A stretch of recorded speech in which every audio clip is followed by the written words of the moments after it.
God tier podcast live on No Jumper, the coolest battle rap podcast in the world with my co-host. Repping the streets with Dizaster, Lush Uno, and the X to the Z. Y'all know what it is. Yeah, what we up? Back in what effect. up? Come on, man. Man. Yeah, congratulations, Diz, man. I appreciate you know what I'm bro. saying? Yo, shout out to No Jumper, Adam. You my dog. You know, always good to come and support the platform. And my brother, man. You know what I'm saying? And you too. It's love. It's love. Nah, you know what, man? Like you've been real as fuck from day one with this battle shit, with just supporting what we do, with knowing, like, you know what I'm saying, how important it is to have that, you know, that iconic, you know, mentorship towards a grassroots movement, kind of like what a lot of our MCs don't really understand. And I feel like you're at the top of the list as those guys that has kept your finger on the pulse, stayed in the mix, and just always just motivated us and shown us love, man. Well, that's where we came from. You know, back in, you know, when I was first coming out before I was a signed artist.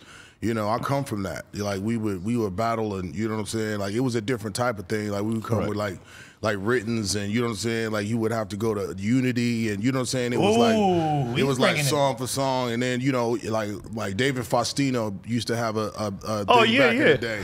And so we go up there, and that was, and then it was also like we go up to like the Wake Up Show, and like go up there, and that was like, you know, you eat or get ate. You know what I'm saying? Man, and that was kind of where we cut our teeth.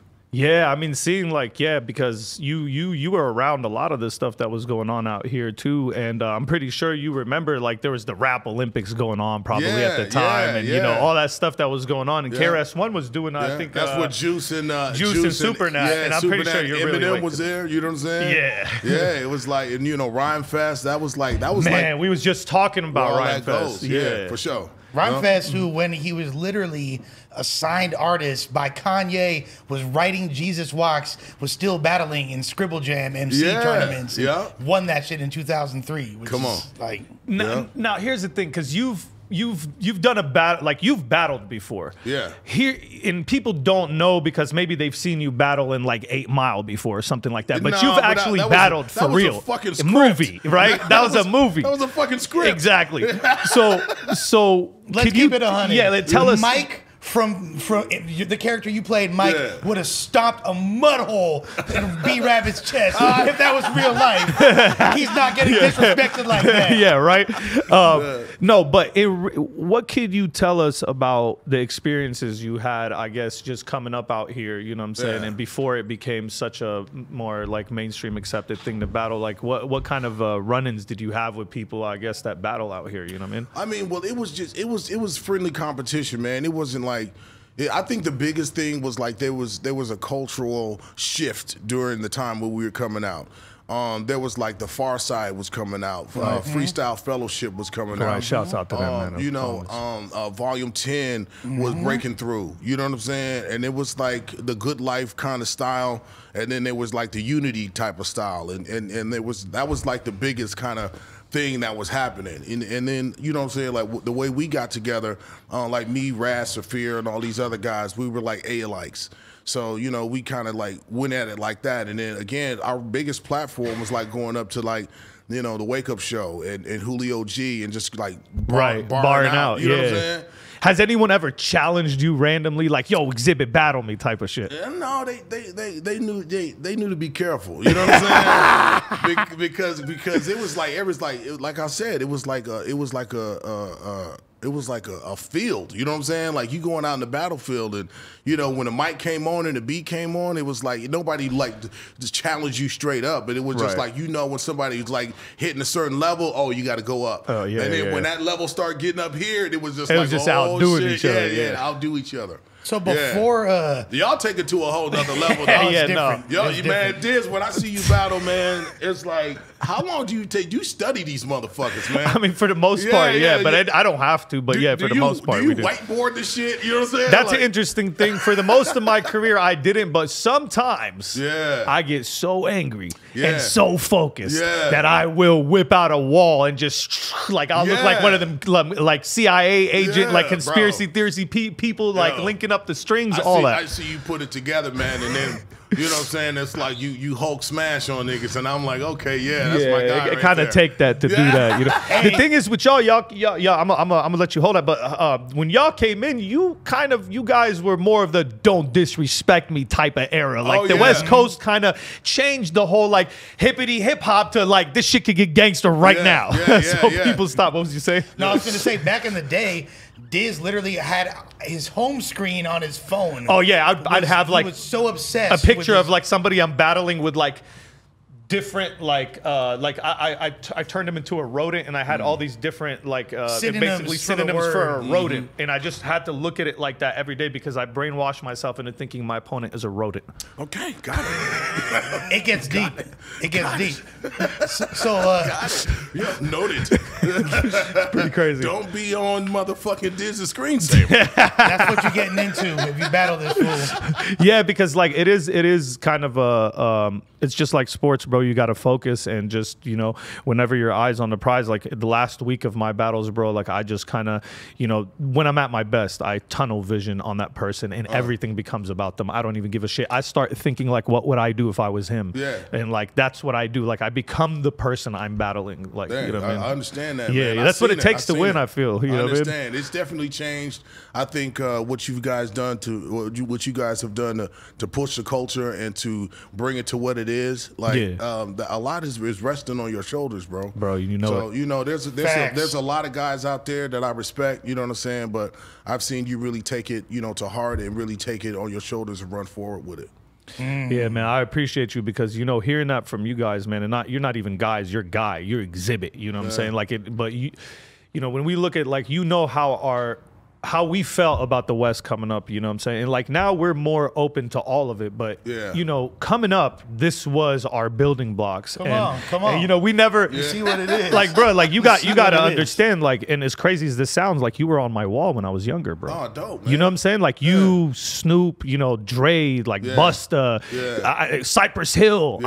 You guys were on my wall. So to be up here, hearing you tell us that we took the culture forward, it's like, hold up, man. Bro, I mean, well, it's all part of it. You know what I'm saying? It's all crazy part of it. Feeling, man. As things evolved and as things changed, like there was people that emerged from that, and you definitely like put that in perspective. You know what I'm saying? Like I've seen some of your battles in person. You know what I'm saying? I've seen them online. So you know, I appreciate. Yeah, you've pulled up. Yeah, I appreciate. You pull up. Yeah, I appreciate the love. I appreciate, you know, the respect. But you know, you got to consider yourself part of this movement. It's part of the fabric. You know what I'm saying? And as it grows, and you know what I'm saying, you probably inspired other people from the West to take it as seriously as you did.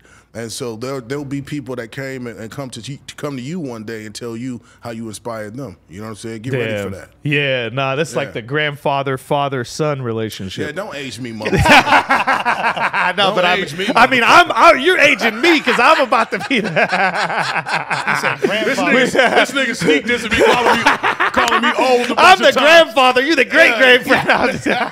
Don't get on that home screen. Oh my god, that's so crazy. But nah, that's some real shit, man. I X, really do you appreciate remember it. the first time you saw a Dizaster battle, like online, like when you first became aware of that? Actually, Raz introduced me to him first. Okay. Shouts out to You know Raz. what I'm saying? And Raz was like, "Yo, you heard of Dizaster?" I was like, "Nah." And then I got, you know, put up on him. So, man, you know, to have one of the craziest lyricists on earth go to Xzibit and be like, "Yo, I want you to check this guy out." You know what I'm saying? Like, it's pretty fucking crazy because Razkaz is nature of the threat. Come on. I mean, he's, in my opinion, like when it comes to like when they talk about lyricists of all time, he's the fucking most underrated. Like he should be mentioned in every single top 3, top 5 period. You know what I'm saying? And like, you know, they'll mention Andre 3000 and all these guys, but Razkaz, it's like, bro, do you guys? You know, I mean, it's crazy. Yeah, I think with Raz and myself and other people that come from the West that come that and Crooked Eye, you know, people that are considered West Coast lyricists. It's different, man. You know, we are in our own category. And so you know, like when you try to lump it all together, you know what I'm saying, that it's kind of a backhanded compliment. But I mean, what we do and what we've been able to do with our talents is remarkable, because you know, to try to be put on the back burner and then come to the forefront anyway was an accomplishment for us. So you know, for us, we never gauged it on record sales. We never gauged, even though we were successful. We got plaques. We did all that. You know what I'm saying? Like, we've been on main stages. We've been on big platforms. I think it was never to a point of we got to compete with other people that are faves from others. You know what I'm saying? Some people like us, some people like them. It's never going to be, you know, like, oh, well, you know, we're not considered greats. You know what I'm saying? Like in my own mind, like we came from nothing. So being able to make the accomplishments that we have made, it feels great. I feel like we right where we're supposed to be. Do you feel like you got to have that mind state to win? Like to be able to focus on yourself and not focus on what the next man is doing. Like, it don't matter what the next man's doing. Critics are, you know, it's like armchair quarterbacks. You know what I'm saying? Yeah, that's like that. I mean, you can have an opinion, but you know, get out on the field and take a hit. You know what I'm saying? Oh God, that's the same shit. And hip hop is like that, man. It's like a lot of people feel like everybody can do it. You know what I'm saying? Until you know, you get your ass out there. Yeah, until you get your ass up there and you freeze or you get fucking shitted on. You know, it's fun. I mean, yeah, they have no idea. Like, when people say they can come up there and just easily do it, you know what I'm saying? It's just like, hey, okay, it's the same shit when people be like, you know, oh, he missed that shot, I would have made it watching the TV. It's like, no, you wouldn't have made the shot. You don't know what the hell's going on down there. Suit up and go play professional hockey. Yeah, oh, you're out of here. Yeah, okay. Yeah, come on, lose some teeth. You know what I'm saying? We deal with that all day. That's what we do, is we're up there losing teeth and we hear comments from people telling us like, oh, you didn't lose your tooth the right way. Yeah. Like, you come up here, your whole face gonna be gone. Yeah, but you know, cannabis, man, like that. I went to the cannabis battle. Yeah, that was the first one. Yeah, and I love cannabis. You know what I'm saying? Like, I feel like we talked about this before the battle too, didn't we? Yeah, we have. Because I didn't just see you there. We were talking before that. No, and I had high expectations for cannabis. Same. You know what I'm saying? Because he's he's from my perspective, he's like a really dope lyricist in the way he puts his rhyme schemes together. But when he broke out the Notebook, I was baffled. I was a little stressed. I was like, no, you know what I'm saying? Like, and then you came in and look, this is how memorable this was. And then, you know what I'm saying? Like, and then you said, yo, it feels like I'm putting down my fucking dog. Put my own dog to sleep. Oh my fuck! Come on, Diz. What the fuck? You don't say that shit in public. I swear. Yo, shout out to Cannabis, man. He got love new music Cannabis out. for life. Yeah, but he got new music out, but that was like, I swear, I was thinking what you said. Like, no, please, actually, if there's a way to pay, like, look at the angles again. If it's catching me, if you pay attention to me right there, I'm like, no, don't do it. I'm actually trying to talk to him under the crowd because he's telling his boy, yo, where is it? Like, he's asking his boy for the notepad. And I'm telling him, don't do it, bro. Don't. Like, you can see me telling him because I know he doesn't understand. There's a fundamental difference. There's a fundamental difference. It's not the industry. It's not the industry. Between the battles that we did and the battles that you guys do, it's different, man. It's a whole different delivery. Correct. It's a whole different cadence. Yep. It's a whole different kind of energy flow. And so the battles that we were doing, it was kind of like the more unique you can be and the more, you know, witty you can be and the style out. Yeah, like that was it. You know, it amidst some freestyle parts and connect the writtens, and then, you know what I'm saying, it comes out like really flame. You know what I'm saying? But the way you guys do it, it's different, man. It's like you picking it apart. Acapella, no fucking beat behind it. What are you bringing? How entertaining and can your rhyme scheme be? How fucking poignant and how loud can you drop a bomb in the middle of that motherfucker's face? And you know what I'm saying? Yeah, we're living our truth. It's how we think. It's how did you feel when you were like, I could drink a whole Hennessy fifth. Some call that a problem, but I call it a gift. Xzibit, make the whole continent shift. You're talking about yourself. You're not dissing somebody, but you. How are you feeling yourself right there? I was pretty faded. That's how we feel. Like, we into it, like you into it. That was not a rhyme. That was a straight fact. I know, but that was speaking my truth. And that's kind of what I'm getting at. Like, is that we kind of bask in that. Is that's how we function. Is we understand the the precursory point to all this is competition. Healthy competition helps us grow. That's hip hop. It's always been that. It's always been bringing out the best of each other. I could do it better than you. Now what could you do?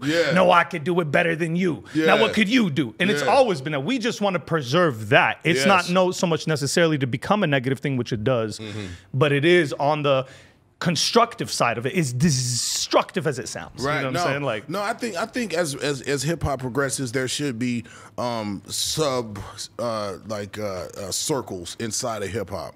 It should be like broken down. It's like pop, hip hop, then it's hardcore, and then it should be like, you know what I'm saying, like underground. And, genius. You know what I'm saying? Like, I've thought of this before, but I thought of it. I thought of it on the level as rap and hip hop should be two different genres. A long time ago, I thought about this. I was like, why don't they separate it? Like, hip hop is a message, right? Rap is fun and fashion and style and be having fun, and it's cool to have both of them. We love rap too. No, it's all hip hop. It's all hip hop. You can't separate it. All right, you can't separate it Becomes because a slippery slope. It's the same tree.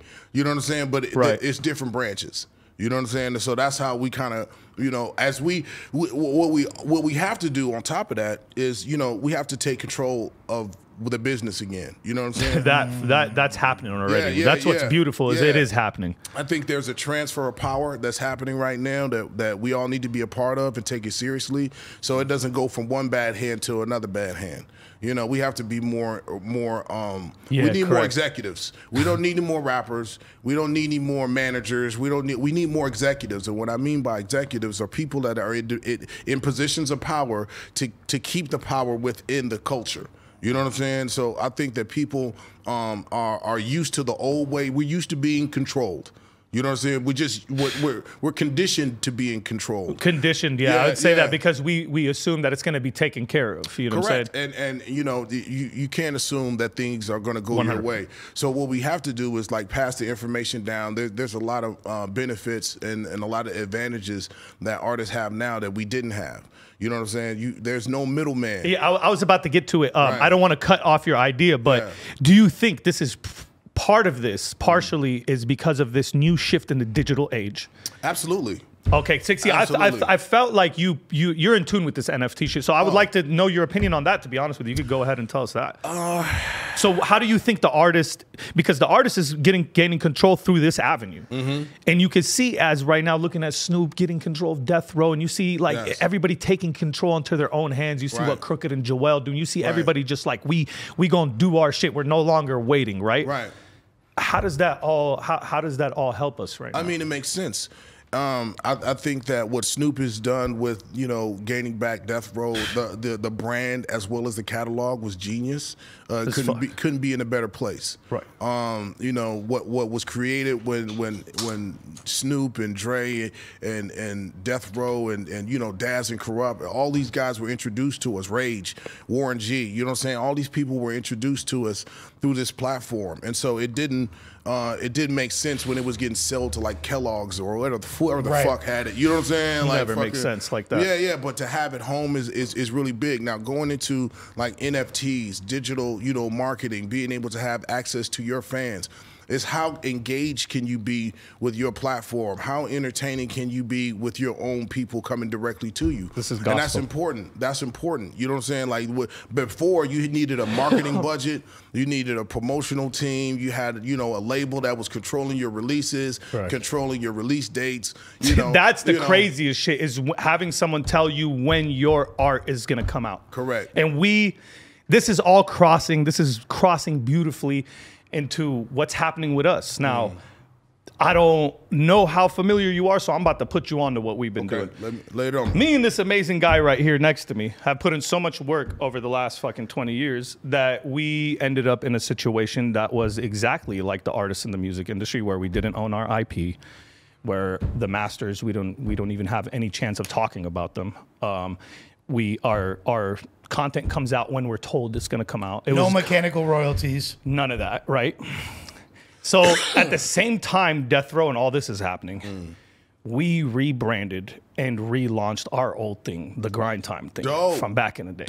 Okay. Took control of it because we believe, just like how Snoop is taking control over Death Row, we believe, and I've always believed this, that the rapper, the artist, is at the center, is the catalyst to everything. The reason why the industry is not working the way it's supposed to is because the artists aren't the ones that are told, hey, man, we want to listen to you guys. What are your creative minds telling us? We want to know what type of crazy idea you have, not what we think works because this formula works. Because formulas work and they get fucking played out. But you cannot create magic from that. Right. Magic comes from what I'm talking about, you know, and this is where we're at right now. We have taken control of it because we no longer are going to have people tell us when shit's going to come out, who's going to own what, how we're going to book these battles. And the West, we've pretty much been a staple in this whole entire culture and bringing it, driving it to where it's at. Right. So we ain't about to sit back and be those people forever. So we are taking control, just like it's a wave. Yeah, it's a wave, man. Thank you, man. Congratulations to you on all your shit too, man. I mean, hey, Napalm is, you know, you killing it with this. This is what I wanted to show you guys too, man. I wish we brought the crate with the grenades in it and all that, but you know, hey, you know, genius stuff right here, man. This is what I'm talking about. You could, you know, me being, you know, from the Middle East, you know, being Lebanese, you know, I love this right here. It's a rocket, you know, and it has a grinder built into it. You know what I'm saying? And you know, you can see through it, you know, it's amazing. Like, you know, that packaging is off the chain. The warhead got the bud in it because that's where the bomb is. You know what I mean? Pull the top off. And just pause. And then there's papers inside. You know what I'm saying? And then there's papers in here, man, which is fire. Papers, so it's a nice little pack. And he has the grenade too, which is all shit that would go off in Lebanon, by the way. But we, I think what we put inside of it is genius. It's got to be better than the packaging. But I wanted to make something that was not disposable. It's a keepsake. You know, you can reuse it. You can put your flower in there after you get done with it, or go get a refill. I mean, we want to do things that are different in the cannabis industry. Our mission statement is changing the cannabis industry one category at a time. So we came in with a grenade, which is a 8-gram pre-roll, 7 grams of flour, 1 gram of live resin. Then we had some vapes. You know, it's just shit we used to do on the road. Yeah, exactly. You know what I'm saying? We got a shit ton of weed. We roll dumb joints. You know, it's not for everybody. You know what I'm saying? But neither are Ferraris. You know what I'm saying? Right. So we, high quality flour. Yeah, but our thing is, you know, we started in 2020. You know, my first brand that I created was Brass Knuckles. Oh, I remember Brass Knuckles too. Yeah. So I was in the cannabis game before people. And that was popping, by the way. Yeah, absolutely. You had people trying to bite that and steal it and all that shit. I mean, try same shit. They did it, you know. No, but that's what you get when you have a successful formula. That's the whole point. But I know a lot about marketing. I know a lot about, you know, being able to talk directly to my audience. So what I was able to do with my cannabis brands were, you know, like the same thing. It's just like writing a song. You come with an idea, it's like alchemy. You turn, you know, nothing, thin air into something. Yeah. And so that's what we've been able to do, man, with Napalm. We came in 2020. It was one of the. So you did it during the pandemic, right? It was. We didn't. Well, it wasn't planned that way. No, you know because like a lot of us, that's when our ideas, our creative ideas, and we got to. I feel like, look, man, that's why the pandemic was good for a lot of people. It's all what you made it. Some people, it was a bad year for them. Yeah. It slowed them down. It slowed me down in the beginning. Yeah, I wasn't scared though. I was like, you know, when we first started, we was going out to a manufacturing plant in Santa Ana. So I was the only one on the freeway. I was flying. You know what I'm saying? I would get there in 20 minutes from the valley, like easy. You know what I'm saying? It was, but you know, it was like, for me, it was crazy because, you know, as a kid, you know, you always think of, you know, having superpowers. And it felt like, you know, like I was able to freeze the whole world for a second and everybody was stuck in place and I was just able to like get ahead. So, you know. Yeah, that is kind of what happened for people that were focused on working and they wanted to make their ideas come to life. It's the people that did that during 2020. Now their shit coming to fruition because it take a while to, you know, put, you know, it's not an overnight thing. Yeah, for sure. Yeah, man, I love it, man. You definitely recreating your shit constantly, man. So, you know, what's next for you? Man, shit, you know, I have, you know, so many things on the plate. I am working on a new record. It's called Kingmaker. I believe, you know, just you on it. Yeah. For me, and I have like some, you know, who's making ideas. the beat? Can we ask? I have some ideas about who's going to be done. But the concept of the album is, you know, I think the last thing that I haven't done in my career is put somebody else in a position of power, you know, with my music. Man, let's go. So I'm calling it Kingmaker because, you know, on face value, people think I'm gonna be sitting on a throne, or, you know what I'm saying, or showing some kind of gold, or you know what I'm saying? Like, nah. Like, nah, this is about you're creating kings. This is about passing the torch, putting other people in positions of power. So the album will be set up that way, and the tone of the album is crazy because we got some songs that, you know, I feel like are really going to, you know, push the envelope and, you know, really please the people who know me from all walks of life, from all different platforms I've been on. You know, music is what the nucleus of everything Xzibit is. You know what I'm saying? So that's why I got to come back to it and make sure that people understand where I come from. No, it makes a lot of sense. And the most recent album you put out before that was the Napalm album, right? It was. 2012 was the last time I put out a record. Okay. But it has a been solo record, but I have put out, you know, serial killer records with me, Demrick, and B-Real. Oh, you and Demrick, I see. Yeah, that was fire. Shouts out to Demrick, too. That's the homie right there. I fuck with him. He's nice as hell, by the way. Y'all got to get up on Demrick, man. I've always wanted to be in a group, so, you know, coming out with the serial killer joints has been like a breath of fresh air for me. And, you know, it keeps the pen tight, you know what I'm saying? So, I was going to say, man, like, you haven't missed a step, man, so I think it's going to be amazing seeing something come from you right now. I think people are going to be looking forward to that project, man. Like the one that you just put out with Dizzy Wright on the DJ Hoppa joint. Like, you have bars on that shit. Man. Yeah. Hell yeah. You seem surprised. Hell no. You know what? This is X, man. Not surprised because it's you. I love this guy, man. He's funny as hell, man. Not surprised because it's you, and you've never let me down as a lyricist. Thank you, man. Thank you. But a lot of people have. So at this day and age, like, we've seen so many. I love what we do, man. You know. Here's the thing, and I really want to just drive this point home. We are not athletes, right? Okay. No, it's like, I see where you're going. Yeah, we are not athletes, and I'm getting sick of seeing the shit around. Like, people like try to be like, "Oh, you're at this age or this." Listen, bro, the best rappers in the world right now in their 40s are over 35 years old. All of them. None of them are under 35. Not a single one of the top 10s you can name. Here's I got something to say about that, and I think like people should really like take this into perspective. Hip hop is not, you know, a very old music genre. You know what I'm saying? It's still fairly young. You know, I think that it's made a lot of progress over the years, but, you know, I think, you know, we're in our first turn, our first generation of people who grew up on hip hop, or probably our second turn. You know, it's people in their 50s that have listened and grown up to hip hop. So you know, when I look at our genre, when we look at our, you know, our greats, you know, and then I look at other genres, you know what I'm saying? Like nobody tells the Rolling Stones that they need to stop.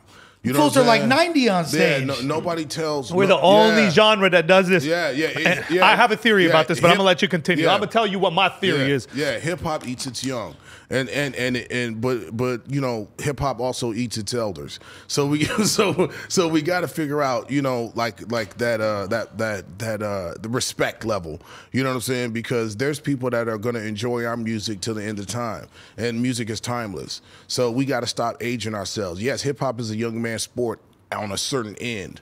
But then, you know what I'm saying, what niggas, you think you gonna be 20 forever, my nigga? Like, you know what I'm saying? Like, pretty soon you gonna be up here with us. So, you know what I'm saying, chill out. And not only the rappers themselves getting older, but the fans, like those of us that have grown up with it. We might not be wanting to hear the same content that you know 17-year-olds are hearing at a certain point. We got different problems. You know what I'm saying? Like we have mortgages. Right. We have, you know what I'm saying? Like we have this accounts. This is a real conversation. You know what I'm saying? That needs to be had. We have different aspects, and then the fans, like you, to your point, they grow up and have their own families. They have their own responsibilities. They're not sitting around. Only weirder motherfuckers sitting around smoking pot still all day. You know what I'm saying? Like you know, I just called it pot. I can't fucking believe it. You know what I'm saying?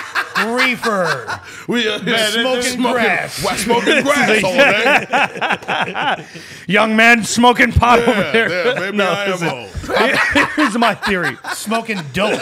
Smoking dope. Oh man, this is bad. This is bad. Here's my theory. Oh, that's that shroom laugh. Here's my theory. Here's my theory. Bust it. Yeah. My theory is this. It's about to go super deep and left right now. Let's go. Turn signal on. Turn them all the way on. Turn on the hazards. And I don't care who the fuck tries to argue this. Here it goes. The white man in the suit has a power on this industry that is kind of invisible and not talked about.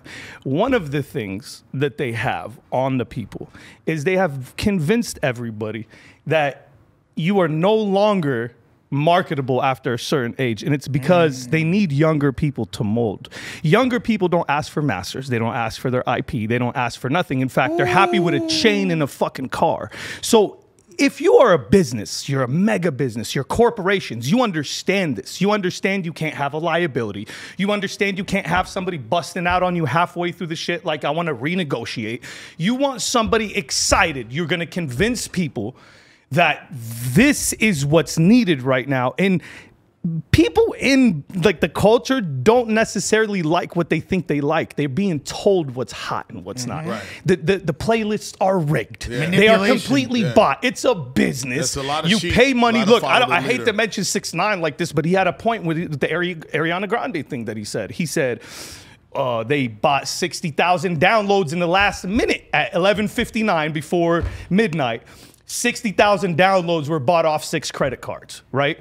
That type of stuff makes sense to me. You know what I'm saying? Because when you have money, you're going to buy your own shit back, which makes more sense to me that people could always decide with the right amount of money to come into this game and be like, I'm going to decide who's the best because I'm going to put enough money behind him to be the best. And we're going to get a young guy that's not going to do all this. But if you think about it, you can still look your best in your 30s. Actually, men in their prime are in this age. This is when you're in your late 30s, 40s. This is your prime, you know, as a man. Intelligence-wise, what you could teach people. I look better in my 20s. Hey, look, man, you got to work out every day, X. Come on, man. Oh my God, look. All right, we look a little bit better when we're younger, but I feel like I've built myself. Like when I look back, like if I was to be on at 24, 25, I wouldn't have wanted that. I wasn't ready. I thought I was. I feel like I'm ready now. Like I think check this out. So just to add to your point, I think we have to get away from people telling us that their money is more valuable than our talent. You know what I'm saying? I think like it goes back to the conditioning that we were being groomed for and used to.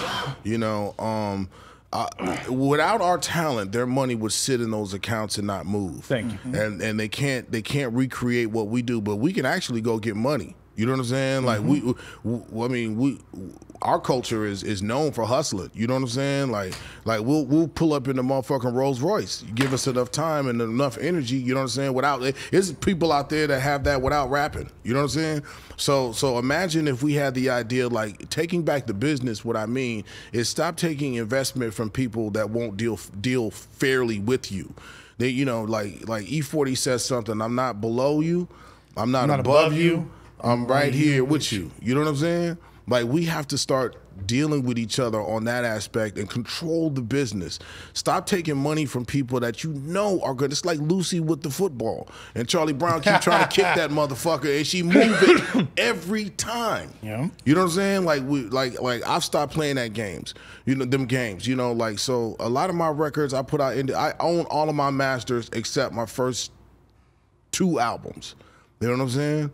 And so I want to go back and get those. You know what I'm saying? Because that catalog was backed by that system. And that's Loud. Those first 2 albums, right? Loud and Columbia Records. Okay. You know what I'm saying? Like Sony, basically. Yeah. Oh, which one was the one you put out under Columbia? That was 40 Days, 40 Nights. Or? Yeah, 40 Days, 40 Nights was the one. Columbia, yeah. Right. That was the first one from Columbia. Then we did Weapons of Mass Destruction. And then I was like, I got to get out of here. You know what I'm saying?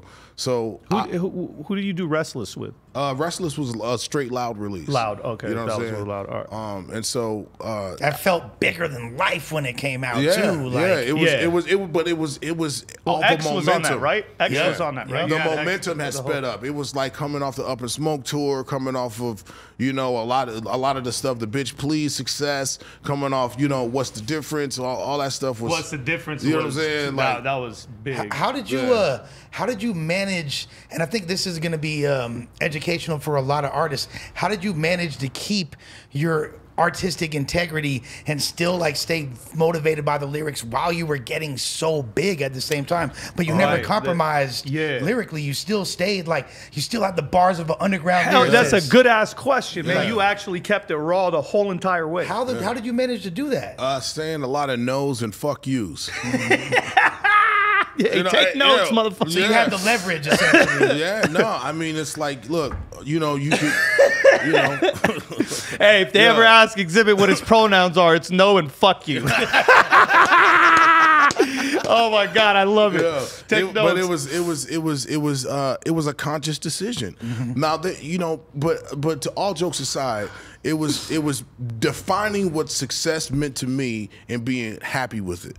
Because I never looked at another man's grass to tell how green mine should be, and I always, I always was happy with my accomplishments, because I was turning negatives to positives, and then my positives turned to accomplishments. You know what I'm saying? And so I was happy with my growth, because you have to grow at your own pace.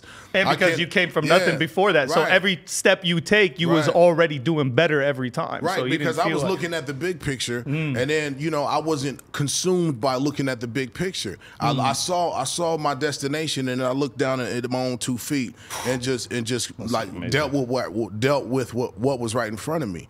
So, that's how I did it, man. It's like, I never was like, oh, man, they went quadruple platinum. I got to go quadruple platinum, and I'm going to belly dance to do it. You know what I'm saying? I'm going to do what they're doing to do what they're doing. But I feel like, I figured they would have seen just how mass marketable you were and tried to get you to go outside I your don't box. feel like you showed any form of a sign that you would waver. I don't feel like he was an approachable person. The whole way X went about his shit was not even like, he's not approachable. Like, he's not somebody that you could be like, hey, man, so we are thinking of making you wear this in this video clip. Nah, they're not going to try that. I just don't see you as this guy. They are going to be like, make a club song or do this. No, like, you're right. They don't do it. They don't position it like that. They position it like, if you do this, this opportunity will open for you. Right. It's like fucking bait. You know what I'm saying? Yes, that's exactly what it is. Oh my God. Like, it's they dangle the carrot, and some people, go for the carrot. Yeah, if you go around a room full of MCs and writers and artists, right? And you ask everybody individually, what are you doing music for? So you'll get 1,000 different answers. Now, we come from a place like, yo, I love hip hop. I do it because I fucking love it, and I'm good at it. I do this. But some people will be like, yo, I want to buy my mama a house. Yo, you know what I'm saying? Like my dad. And I really respect that shit. Yeah. My dad's an asshole. I want to tell him that I fucking hate him. You know what I'm saying? Like fuck you know your dad. Yeah. That's like some Eminem shit. Yeah. Like I want to, you know what I'm saying? Like I want a car. I want a gold chain. You know what I'm saying? I never got no pussy in high school. Yeah, so that's like some Chingy shit right there. Yeah. That's Chingy. That's why Chingy got into, we're not dissing right now, but we say it, you know what I'm saying? Like, you could tell where people's priorities are and where they're not. You know what I mean? Might have got some pussy in high school. Because we really are on that Nipsey mentality. You know what I'm saying? Just that real estate, that ownership, that just teaching people to just, invest their money and not. Believe it or not, as sad as that is, that's new. There was only a few people thinking like that in hip hop. You know what I'm saying? But now it's like fabric. It's like woven into the culture. You know what I'm saying? Having a business, having revenue streams attached to your talent. That's dope. And that needs to continue, but it also needs to be directed. You know what I'm saying? It needs to be, by the forefathers of the shit, not some guy in a suit. Well, that brings up a really that's my really point. Good question, a really interesting point. So not to play devil's advocate, but the flip side of like you said, now artists, due to digital streaming platforms and things like that, the artists are in position to control more of our destiny. But there's no more artist development. That concept is pretty much like but that's the cost. That's right. You got a cost that comes with the advantages that the current artists have now. You know what I'm saying? No artist development goes away with the label support. Correct. So now that you have a direct connect to your audience, you have to develop yourself. Right. You know what I'm saying? And that comes with But before money comes, you have to understand who you are, what you're here for, what you have to say, if anything at all, and then how you're going to present it. And then people are doing that. I physically see it. People doing artist development on themselves on Instagram. You know what I'm saying? I don't have a TikTok. I think that shit is fucking no. Yo, yeah, I know it's big, but they keep shadow banning me because all I do is just sit around and smoke. You know what I'm saying? And have very poor humor. You know what I'm saying? It's poor taste in humor. You banned from TikTok? Yeah. No, I just don't have one. Okay. You know what I'm saying? I just, be a man. I feel like I ain't got no TikTok. Yo, man, what's that guy? What's that guy saying? That the guy on the internet, he's like, just be a man. He says all kinds of weird shit, and but reminds me of I'm on the same wave. Macho Man Randy Savage. Be a man. Yeah. Like some things that you got to leave for them. You know what I'm saying? And just stick to the important shit. Here's what I want to say. I feel like as staples in the culture, a lot of us, like in rappers and people that are not yet, I think we should stick together. I think the more we work together, because now is a time where all the artists are becoming independent. They got their own companies, they got their own stuff. I want all the battlers to see this, and people, rappers too. Like, if you want to build your shit, build it out of people that have talent, people that come from the same mentality as you, people that are trying to get on like you, where you can help each other. You know what I'm saying? You don't always need that dude dangling a carrot above you saying, I got the money. The best look that it looks for you all the time isn't the best look. It's really but easier said than done. Facts. Yeah, no, of course. Because check this out. I think we as a problem, everybody wants to be the boss. Everybody wants to win the most. Right? And so being part of a real team, a structured environment, it's hard. It's not even hard. It's about being like-minded and being around people who get it, right? So you can't come in a room and expect to get, 7 people to agree on something when they all go in different directions, right? 100% of nothing is nothing. People want, I own this, I own, you know what I'm saying? I own 70,000 months. Oh, fuck out of here, man. Like, be part of a team. Like, you know what I'm saying? Like bring everybody in and give everybody opportunities, you know what I'm saying? And if you're a boss, then you want to see other bosses, right? So I think our problem is when we try to come together, it's you can't agree upon it because everybody wants more. You know what I'm saying? So create something that everybody gets a piece of. But realize, man, like when you are in somebody else's work environment, unless you want your own, you can't come into their environment and expect to be, you know what I'm saying, and expect things to be your way, or expect you to be, 6 months in, and then all of a sudden you want equity in the company. You know what I'm saying? Like, it doesn't work that way. You know what I'm saying? Like, go to Merrill Lynch and work there 6 months and ask the motherfucker upstairs if he can have a percentage of Merrill Lynch. They're gonna be like, who the fuck is this? You know what I'm saying? We kind of on that. We dealing with that. Respect each other. Jimmy from accounting wants his ownership. Yeah. Get the fuck out That's hilarious, man. That is so funny. Yeah. Where's my percentages? Yeah, but it's real. So I think if you come into an environment and you want to learn something, see the value in having the experience as well. You know what I'm saying? Learn something. Don't be envious of somebody that you work for. This is a main problem that people don't understand. This that is if how we people all can win get together. You got to be able to be happier for people.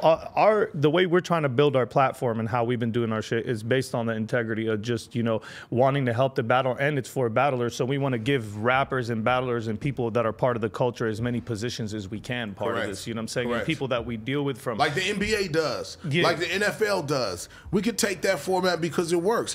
People respect and are more invested in people that they respect. You know what I'm saying? So if you got people that's coming in from battle rap that are owners, that are promoters, that are fabricators, that are people that actually benefit, who has pushed the culture forward instead of somebody that hasn't said one bar. You know what I'm saying? Like, that's respectable. We should take notes. But that goes back to controlling the narrative and bringing back and controlling the business. Period. Oh, yeah. Period. And it's dope to see like how you've never wavered on this, considering, I mean, so the first time I heard you was on the Licks, you feel me, album back in the day. Yeah. You was on the little interlude on the Damn song, which was like, I don't think I was in, I'm not going to age myself. It's okay for me. But come on, how old were you, Lush? If I age myself, Lush was already 30 at the time. He was 30. Nah. I was in 7th grade. I was in 7th grade. There it is. And I was like, okay, this dude got a cool voice on the Damn joint, whoop-de-whoop. And then the first single was Paparazzi. And to this day, one of I get the chills thinking about it. It's amazing. One of the dopest hip hop records of all time. It's nostalgic for us too. It just reminds me back of just like being in America. Look, for I the got first the chills. Year. For the first year, that was my first year in America. Yeah, dope, man. It's so crazy, dude. That the crazy thing about that is that was the first record I recorded when I got signed. The very first thing that I said on the microphone was that song. And that became 1996. Yeah. The dysfunctional member of the alcoholic family. That was like the first thing I said. I didn't hear it till 99. That's what I got put on. You know, he was in Lebanon. Yeah, so, I got put on in 99. They was a few years behind with that. Yeah. But the fact that you're talking about on your first single, you only in the rap game only for the money and the fame. And then it just makes sense that your career trajectory Lush, man. You see that, man? That was a full circle right there. That kind of encompassed everything you said right now, bro. Like that is what you stand for. When earlier you're like, are you surprised? Yeah. Like, man, so many of my idols done broke my heart over the years. Like, that's some real shit. But you always been X to the Z from, being in the Liquid crew to, you feel me, doing that 3-card Molly with Raz and Saphir. And hey, man, how's Phil the Agony doing, man?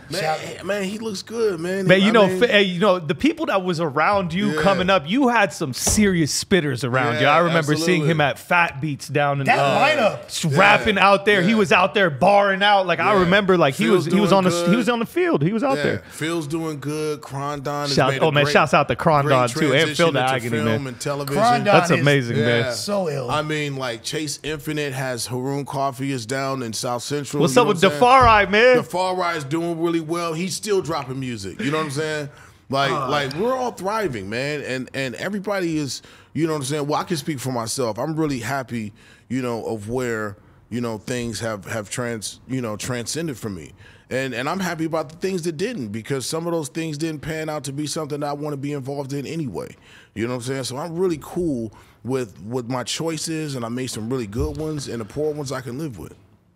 All right, so one more thing before we get up out of here, because I know we almost up out of time. Can we talk about the Cassidy battle? Oh, you want to talk about the Cassidy battle? I know you got something else. Yeah, too, I think the cannabis battle pretty summed it up. You know what I'm saying? I want to say, so basically, what I'm really excited about is that we're all on this wave, you know what I'm saying? That we all seem to be synchronized right now in this thing where there's almost like a full circle coming around. And how music is like that too, is just like shit just comes back around. Yep. We just so all together. I feel like this is going to be a big push for us. I know I'm going to see you around on our new platform. Absolutely. I know you're going to be supporting. Absolutely. In fact, I actually want to say something. This is actually the perfect time to say it, really. So here it comes. So, when you have a certain product, and this is for everybody that got product out there, you know what I'm saying, that got something that they pushing out there, you got to look for a targeted demographic. You always got to have your right demographic. In the battle rap scene, we take pride that our demographic is 100% weed smoking, fucking hip hop consuming demographic. I want to say to the people right here, I want to show y'all, this is how you're supposed to be doing shit. I didn't even bring this up to X, but I'm going to bring it up right now. I'm going to say this to you on the spot. I think because we are such a grassroots thing all together, part of the same way. No pun intended. No pun intended. With the same vision for this shit. I think it would be great for people to see that GTX, I think, would be a great place. We should talk about that Napalm OG GTX collaboration. Come on, man. I'm always down for that. This is what y'all should be doing, because we don't want to do shit with anybody but icons. Yeah. You know what I'm saying? I'm with it, man. We've done some really big collaborations with our brands, so I'm not opposed to that, man. Plus you my dog, man. Like whatever we got to put on the concrete, that's what we're going to put on the concrete. Yeah, man. I really think I think it's good too, because a lot today, when it comes to like marketing and just like spending money, you could use bills, right? And I want people to hear this. You could use a billboard. You could use an article. You pay a certain amount of money, and then your billboard or your article is removed and it's replaced by another person. Right.